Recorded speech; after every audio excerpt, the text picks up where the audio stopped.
hello लोगोफोर खुलुमबाय आंनि मुङा अमृत बसुमतारी नोंथांखौ बड' टुबे चेनेलाव बरायबाय लोगोफोर आं आसा खालामो नोंथांमोनहा बयबो मोजां दं होनना लोगोफोर नोंथांमोनहा वर्ल्ड क्लास प्रडाक्ट क्वालिटिजों लोगोसे गेरेन्टि गोनां प्रडाक्ट आरो मडिकेयार बिजनेसआ मा आरो मडिकेयाराव मा बेनिफिट मोनो आरो बेखौ माबोरैहाय जइन जानांगौ बिनि सायाव आङो मोजां भिडिअ आपल'ड खालामबाय थायो लोगोफोर गोदान दा नोंथांमोनहा बे गोदान भिडिअ आपल'ड खालामनायखौ नायनो थाखाय नोंथांमोनहा चेनेलखौ साबस्क्राइब खालाम लाइक शेयार कमेन्ट खालाम घन्टिनि सावगारियाव थुनानै हो लोगोफोर जाहाथे नोंथाङा आंनि गोदान भिडिअ आपल'ड खालामनायखौ सिगांग्रो नटिफिकेसन मोननानै नायग्रोनो हायो दा लोगोफोर भिडिअखौ जागायदिनि लोगोफोर आं दिनै नोंथांमोननि सिगाङावहाय मोनसे इउनिक इउजफुल प्रडाक्ट माने मोजां प्रडाक्ट लानानै फैदों लोगोफोर माने बे प्रडाक्टआ माने जोबोद इफेक्टिभ प्रडाक्ट लोगोफोर दा बिनिखायनो भिडिअखौ जोबजासिम नायलां लोगोफोर स्किप दा खालाम आङो जोबथारनायाव बे प्रडाक्टखौ मारैहाय इउज खालामनांगौ आरो मा इनग्रेडियेन्ट्सफोर दं आरो मा बेनिफिट मोनो आरो सोर इउज खालामनो हायो बिनि सायाव फोरमायगोन लोगोफोर दा आं सिगाङाव लोगोफोर बे प्रडाक्टखौ सिनायथि होग्रोनोसै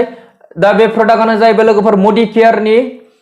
फ्रुइट अफ द आर्थ लोगोफोर बेनो प्रडाक्टआ लोगोफोर फ्रुइट अफ द आर्थ लोगोफोर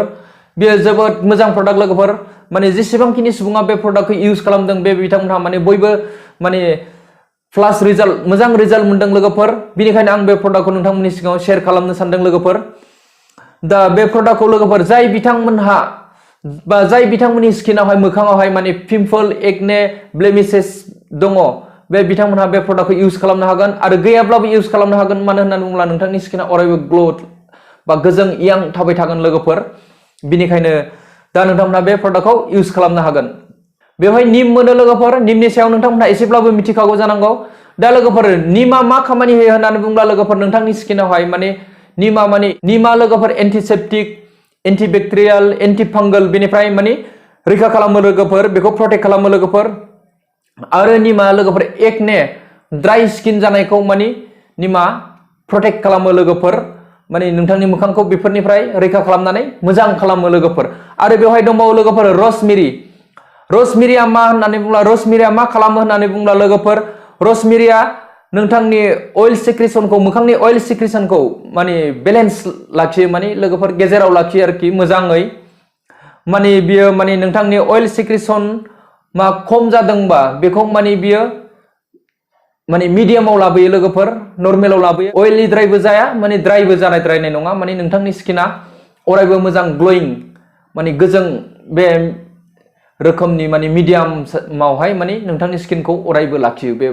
फ्रुइट अफ द आर्टआ लोगोफोर दा लोगोफोर आरो जों बेवहाय मोनसे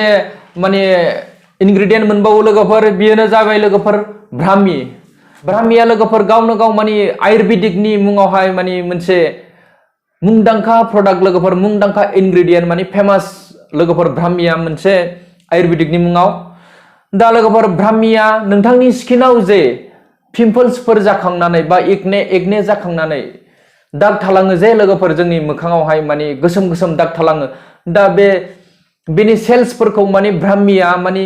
रिपेयार खालामो लोगोफोर मोजां खालामफिनो माने नोंथांनि स्किना माने बाहाय पिम्पल जानानै दाग थालांनायखौ माने बे ब्राह्मिया माने रिपेयार खालामनानै माने मोजां स्किन खालामफिनो लोगोफोर दा ब्राह्मिनिफ्राय जों बे बेनिफिटखौ मोननाय जायो लोगोफोर दा लोगोफोर जोङो बिनि एमआरपिनि सायाव सावरायदिनि लोगोफोर बिनि एमआरपिया जाहैबाय 365 रुपिस लोगोफोर आरो बियो 150 ml आव फैयो लोगोफोर बाहाय 365 रुपिस लेनाय दं आरो बेनिफ्राय 150 ml लोगोफोर दा लोगोफोर बे प्रडाक्टखौ नोंथाङा जुदि मडिकेयाराव प्रि रेजिस्ट्रेसन खालामनानै पारचेस खालामबा नोंथाङा बिनि गाहायाव मोनगोन लोगोफोर 365 नि गाहायाव दा नोंथाङा माबोरैहाय मडिकेयारावहाय प्रि रेजिस्ट्रेसन खालामनांगौ बिनि सायावहाय गुवारै मिथिनो थाखाय नोंथाङा आंखौ कल खालामनो हागोन आं स्क्रिनाव आंनि नाम्बारखौ होगोन लोगोफोर बा WhatsApp मेसेज खालामनो हागोन आरो लोगोफोर बेवहाय जों मोनसे बेनिफिट मोननाय जाबावो लोगोफोर माने जोंनि मडिकेयारनि मोनफ्रोमबो प्रडाक्टआव आङो सिगांनिफ्रायनो बुंबोगासिनो लोगोफोर मार्केटनि मोनसेबो प्रडाक्टआव नोंथांमोनहा माने बे बुस्थुखौ मोननो थाङा अनलि अन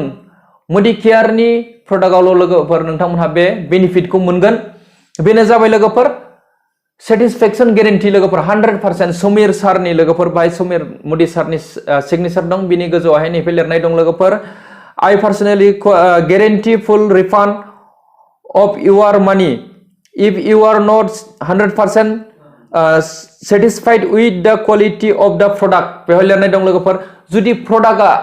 नोंथाङा जुदि प्रडाक्टनि सायाव satisfied जायाखैबा बा नोंथां लाबोनाय प्रडाक्टआ बा डेमेज बा नोंथाङा प्रडाक्टखौ मोजां मोनाखै इउज खालामनानै अब्ला नोंथाङा बेखौ रिटार्न खालामनो हागोन लोगोफोर बिनिफ्राय नोंथाङा बिनि जे प्राइसमोन मानिमोन बेखौ नोंथाङा रिफान्ड मोनबोफिनगोन लोगोफोर दा बे बेनिफिटखौ लोगोफोर जेसेबांखिनि मार्केटआव प्रडाक्ट दङ बेहाय नोंथांमोनहा जेरावबो नागिरनानै माने बेबायदि गेरेन्टि गोनां प्रडाक्ट मोननो थांनाय नङा लोगोफोर आरो क्वालिटिजों लोगोसे लोगोफोर वर्ल्ड क्लास प्रडाक्ट लोगोफोर क्वालिटि गोनां लोगोफोर आरो केमिकेल फ्रि लोगोफोर मडिकेयारनि मोनफ्रोमबो प्रडाक्टआव माने केमिकेल फ्रि आरो इफेक्टिभ माने इउज खालाम नोंथाङा माने जेबो साइड इफेक्ट जानाय नङा रिजाल्टखौ मोजां मोनगोन दा बे प्रडाक्टखौथ' नोंथांमोनहा माने बुंनो थाङोब्ला इउज खालामनाया जोबोर गोनां मानो होनना बुङोब्ला नोंथाङा बे प्रडाक्टखौ जुदि सानथाम सानब्रै इउज खालामो अब्लानो नोंथाङा माने रिजाल्टखौ मोननो लागाय हमगोन आरो बे कमप्लिट जोबनायनि सिगांनो नोंथाङा माने नोंथांनि स्किनआ ग्ल' जागोन बा सालमाय बा पिम्पल एकने बेफोर गासिबो खारजोबगोन लोगोफोर दा लोगोफोर जों बेखौ माबोरैहाय इउज खालामगोन दा बेनि सायावहाय जोङो सावरायदिनि लोगोफोर दा नोंथाङा बेखौ इउज खालामनो थाखाय लोगोफोर सिगांग्रो नोंथांनि मोखांखौ माने नोंथाङा माने फेस वाशजों बा दैजों मोजाङै क्लिन खालामग्रोनांगोन मोजाङै सुग्रोनांगोन लोगोफोर नोंथांनि मोखांखौ बिनिफ्राय एसे ड्राइ खालामदो बिनिफ्राय लोगोफोर नोंथाङा बेखौ माने खुरियाव बा अफायबाफोर लानानै बा नङाबा आखायावनो लानानै बियो जोबोद लाथा लाथा फैयो लोगोफोर माने बिनिखायनो नोंथाङा बेखौ खुरियाव लानाया मोजां दा बेवहाय माने नोंथाङा बेखौ आखायाव लानानै बा खुरियाव लानानै दै एसे ड्रप मोननै बा मोनथामसो दै होनानै नोंथाङा बेखौ स्किनाव माने फुननानै लानांगोन आरोखि लेरनानै नोंथांनि स्किनावहाय मोखां आरो गोदोनासिमावहाय मोजाङैहाय माने क्लियारलि जेरैहाय नांजोबनाय बायदि नोंथाङा बेखौ फुननानै लानांगोन बिनिफ्राय नोंथाङा बेखौ 10 मिनिट नोंथाङा माने बेखौ ड्राइ जानो होनांगोन लोगोफोर राननो होनांगोन बिनि उनावहाय 10 मिनिट जाखांनायनि उनावहाय नोंथाङा बेखौ दैजों सुफिनदो माने नर्मेल दैजोंहाय क्लिन खालामदो अब्ला नोंथाङा लगे लगे नुनो मोनगोन माने नोंथांनि स्किनाहाय माने ओरैबायदि ग्ल' जादों बा चेन्ज जादों सिगांनि बायदि नङामोन नोंथाङा नुनो मोनगोन लोगोफोर दा बिनिखायनो नोंथांमोना बे प्रडाक्टखौ इउज खालामबानो जाबाय दा लोगोफोर चेनेलखौ साबस्क्राइब लाइक शेयार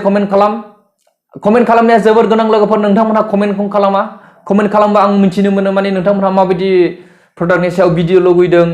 बा आंनि भिडिअ माबायदि जादों आं बिनि सायाव मिथिनो मोनो दा बेनिखायनो